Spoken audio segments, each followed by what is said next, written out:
Assalamualaikum warahmatullahi wabarakatuh. Alhamdulillah anak-anakku semuanya. Hari ini kita dapat melanjutkan pembelajaran kita di mata pelajaran matematika wajib. Dan untuk hari ini saya akan menyampaikan tentang bab trigonometri. Jadi sebelum saya sampaikan apa sih trigonometri itu dan bagaimana sih materi-materi yang ada di dalam trigonometri, maka saya pertama kali akan menjelaskan peta konsepnya. Nah, yang pertama apa? Ini ukuran sudut, derajat, radian, dan putaran. Untuk materi yang pertama ini sudah pernah kita bahas ketika tatap muka. Jadi, saya tidak akan mengulanginya lagi. Kemudian lanjut yang kedua adalah pengertian dan kegunaan trigonometri dalam kehidupan sehari-hari. Yang kedua, perbandingan trigonometri pada segitiga siku-siku, yang di dalamnya ada konsep dasar, perbandingan sudut istimewa, penerapan konsep, nilai perbandingan trigonometri dalam kuadran.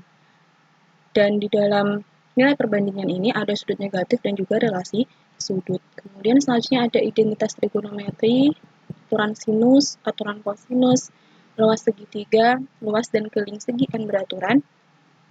Dan yang terakhir adalah fungsi trigonometri. Jadi ini adalah beberapa materi yang akan kita pelajari dalam bab trigonometri. Dan untuk hari ini saya hanya akan menyampaikan tentang pengertian dan kegunaan trigonometri dalam kehidupan sehari-hari, kemudian konsep dasar dari trigonometri. Kita langsung saja ke pengertiannya lah. Kalian sering tanya ya biasanya, Bu, trigonometri itu apa sih? Terus kemudian apa sih kegunaan trigonometri dalam kehidupan sehari-hari? Kenapa kita harus belajar trigonometri? Wah, kalian biasanya sering bertanya itu. Maka di sini saya akan menjawab pertanyaan-pertanyaan kalian itu. Yang pertama adalah pengertian trigonometri. Nah, trigonometri ini terdiri dari dua kata. Yang pertama adalah tri, yang artinya segitiga, dan yang kedua terdiri dari kata metri, yang artinya adalah pengukuran. Jadi arti trigonometri itu apa? Kita mempelajari perbandingan atau rasio-rasio dari sisi-sisi segitiga siku. Itu adalah trigonometri. Kemudian apa kegunaan trigonometri dalam kehidupan sehari-hari? Nah ini, trigonometri itu merupakan alat utama ilmu ukur segitiga. Jadi trigonometri memiliki banyak aplikasi pada kehidupan sehari-hari. Di antaranya pada bidang teknik sipil atau konstruksi bangunan dan astronomi atau ilmu perbintangan. Nah, itu salah satu contoh kegunaan trigonometri dalam kehidupan sehari-hari. Seiring perkembangan zaman, trigonometri itu juga dipadukan dengan disiplin keilmuan lain, gunanya untuk kemaslahatan bersama. Kemudian juga sebagai bagian dari rentetan artikel tentang aplikasi matematika dalam kehidupan sehari-hari. Itulah kegunaan trigonometri. Nah, ini ada sebuah segitiga. Kita masuk ke perbandingan trigonometri ya, yaitu konsep dasarnya. Ada gambar segitiga ABC, di mana sisi, maksud saya sisi AB itu adalah C, sisi BC sama saja dengan A, sisi AC sama saja dengan B. Nah, ini saya kasih keterangan sisi miring, sisi samping, dan sisi depan, karena ini nanti ada hubungannya dengan perbandingan trigonometri. Jadi kalian harus mengenal mana sih sisi miringnya ini, terus kemudian mana sih sisi depannya, sisi sampingnya lah. Sisi miring ini pasti adalah sisi yang bentuknya miring ya, itu pasti sisi miring atau hipotenusa.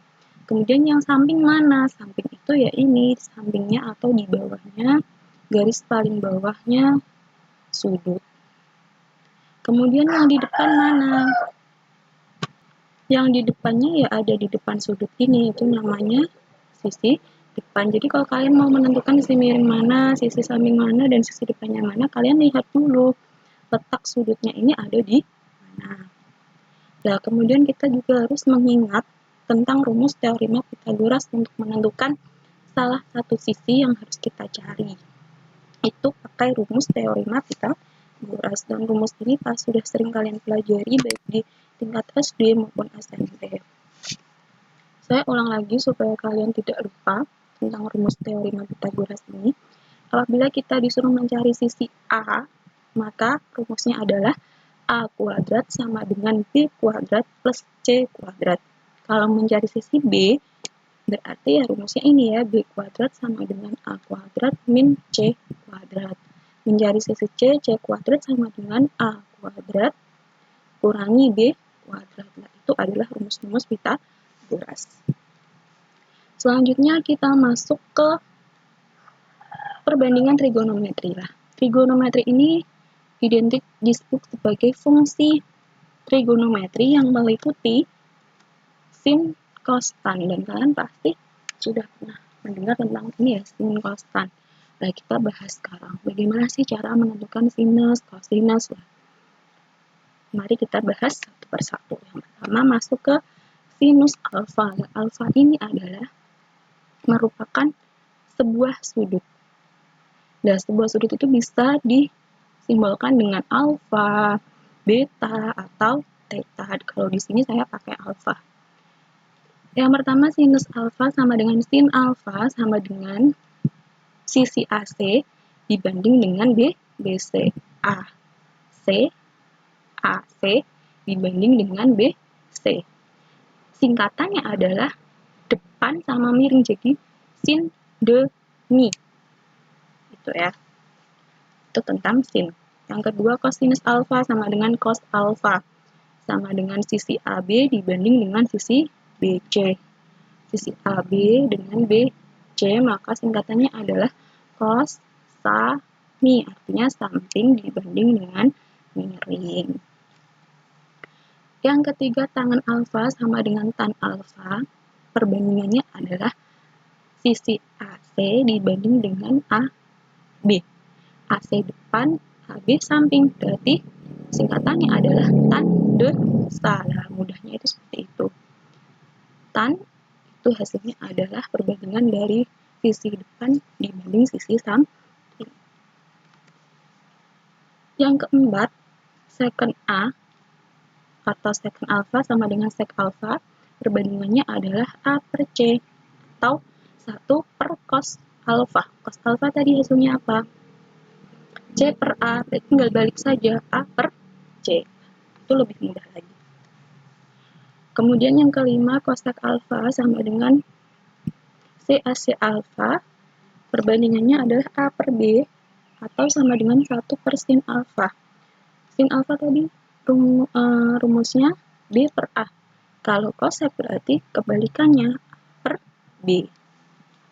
Itu.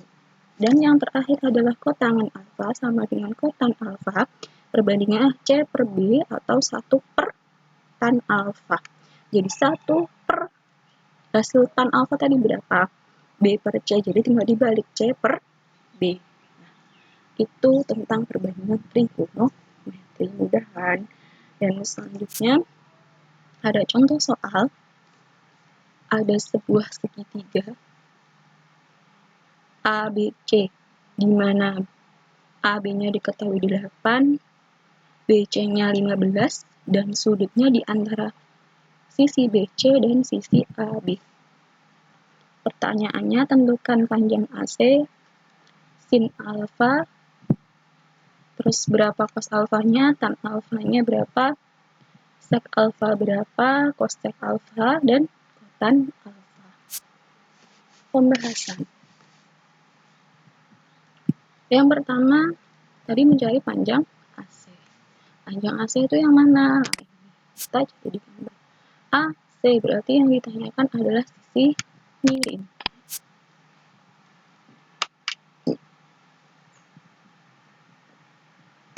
Rumus sisi miring tadi ditambahkan ya, akar dari AB kuadrat plus BC kuadrat. AB tadi diketahui 8 dan BC-nya 15. Jadi akar dari 8 kuadrat plus 15 kuadrat. 8 kuadrat itu 64 dan 15 kuadrat itu adalah 225. Jadi hasilnya adalah akar 289 sama dengan 17 cm. Itu adalah panjang AC. Kemudian soal yang kedua tadi mencari sin alfa. Sin alfa lah. Sin de nih, depan dibanding miring. Depannya tadi berapa? Depan ini ya 8, miringnya tadi ketemu 17. Jadi hasilnya adalah 8/17. Yang ketiga, cos alfanya berapa? Cos tadi singkatannya kosa mi, samping dibanding miring. Berarti sisi sampingnya tadi 15, miringnya tadi ketemu 17. Jadi perbandingannya 15/17. Yang D, tan alfa. Tan desa. Tan depan dibanding samping. Jadi depannya tadi sudah ketemu 8, sampingnya ketemu 15. Jadi hasilnya adalah 8/15. Sek alfa 1/cos alfa. Cos alfa tadi berapa hasilnya? Yaitu 15/17, maka hasilnya 17/15, dibalik saja. Cosec alfa adalah 1/sin alfa. Kita lihat sin alfa hasilnya 8/17, maka tinggal balik 17/8. Yang D, kotan alfa 1/tan alfa. Kita lihat tan alfa berapa? 8/15, tinggal balik 15/8. Selesai. Nah, yang terakhir ada tugas. Silahkan kalian kerjakan. Dan ketentuannya ada di bawah ya, ini mohon maaf kalau tidak kelihatan. Jadi pengumpulannya itu paling lambat dikumpulkan pada hari Senin, tanggal 13 ya, tanggal 13 April 2020, pukul 9. Jadi ini ketentuannya. Silakan kalian kerjakan dan semoga tidak ada kesulitan. Kurang lebihnya saya mohon maaf. Sampai ketemu di pembelajaran berikutnya. Assalamualaikum warahmatullahi wabarakatuh.